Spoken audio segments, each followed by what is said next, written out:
Welcome back, man. Guys and girls, ladies and gentlemen, and all walks of life. Welcome to the video. And today, we're going to be reacting to how bad was Jake Paul versus Mike Tyson. Now, I'm pretty sure some of you watched the fight legally or illegally. But at the end of the day, y'all watched the fight. And if y'all watched the fight, y'all knew that that fight was...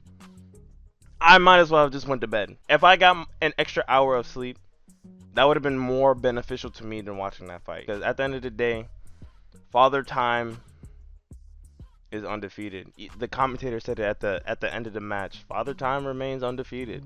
But let's get into the video.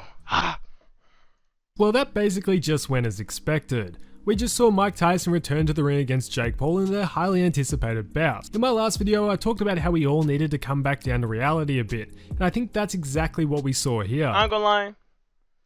At first, I did think that it was possible for Mike Tyson to win, you know. And then when I watched the fight, and I was like, okay,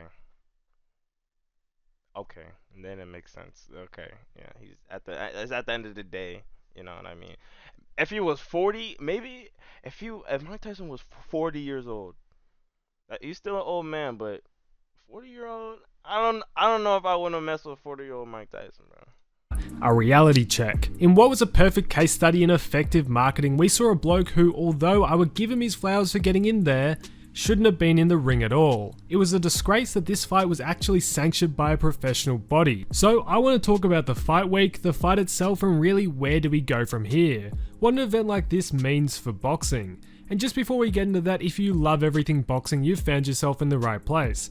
I'm Cloister and I make boxing videos to help keep you in the loop, so make sure to subscribe to always stay informed. The fight between Jake and Tyson I don't think will be remembered for the fight, more so as a masterclass in marketing. Everyone, including myself, was I'm gonna lie, it was a masterclass. It was perfect from Netflix as well to introduce their live, oh my gosh, I can't spit it out. They're live streaming. Like Netflix have never done that before. You know, Hulu, Peacock, whatever shows that you can watch. Netflix was the only one that never did that. And shout out to them, I guess. Excited to see Tyson get back in the ring, yet the concept of reality and time seemed to evade quite a few. In the lead up for the fight, we all saw the clips of Tyson. It was a smart thing to do, record and cut up 15-second clips of pad work and sparring to make him look like the Mike of old. It brings a lot of eyes and it brings hope. And I think going into fight week, it was clear that the narrative... I mean, bro, he looked better than me.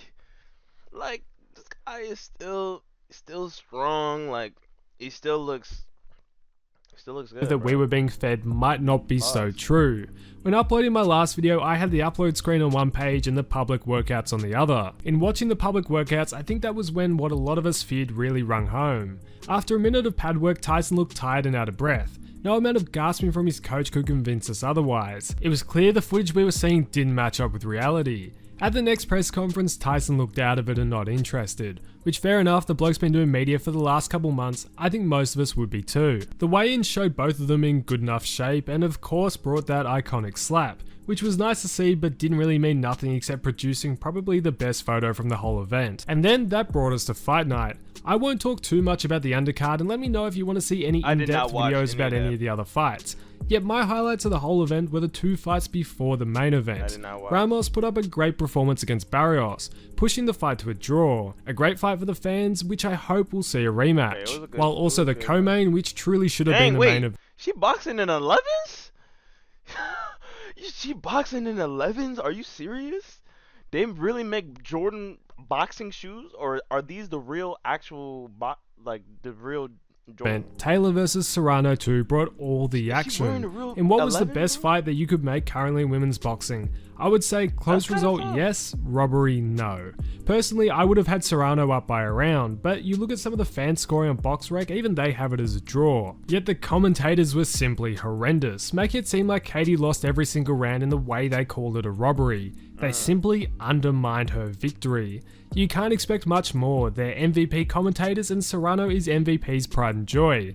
MVP, of course, being the promotional company putting on the show. But no matter how you have it, it was simply a win for women's boxing and boxing as a whole. Unlike the main event, In my last video, I talked about how I'd be looking at Tyson's balance from the get-go, and I think that told the whole story. Jake in the first couple rounds was incredibly cautious because obviously he didn't know what sort of Tyson was going to come out. It was clear though when Jake hit him with a couple punches, he almost stumbled. His legs simply weren't there anymore. Yeah. The Paul camp really from this point played politics. They probably had a few different game plans going in. If Tyson was going to come out and actually fight, they would have put it on him. Yet if he came out looking not so great, they had a plan for that also.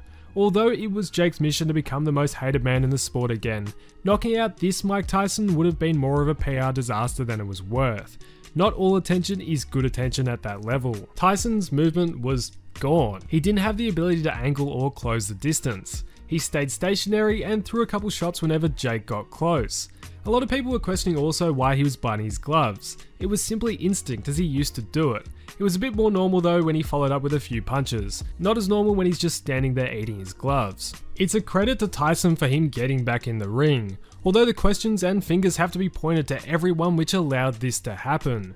You have to give Jake Paul some props for not being stupid enough to knock him out, but surely everyone who said that this Tyson looked amazing in sparring was lying through their teeth. Like to much of Tyson's career, were the people who were enabling this just there to get their payday?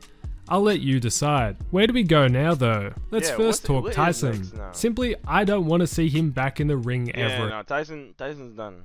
No.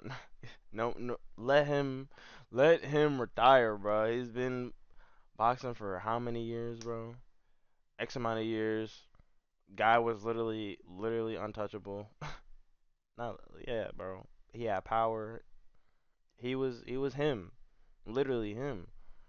Again. He said he feels like he's got more in the tank after the fight, and to be honest, anyone would feel that after the check he just got. Although nobody wants to see him in there with someone like Logan Paul.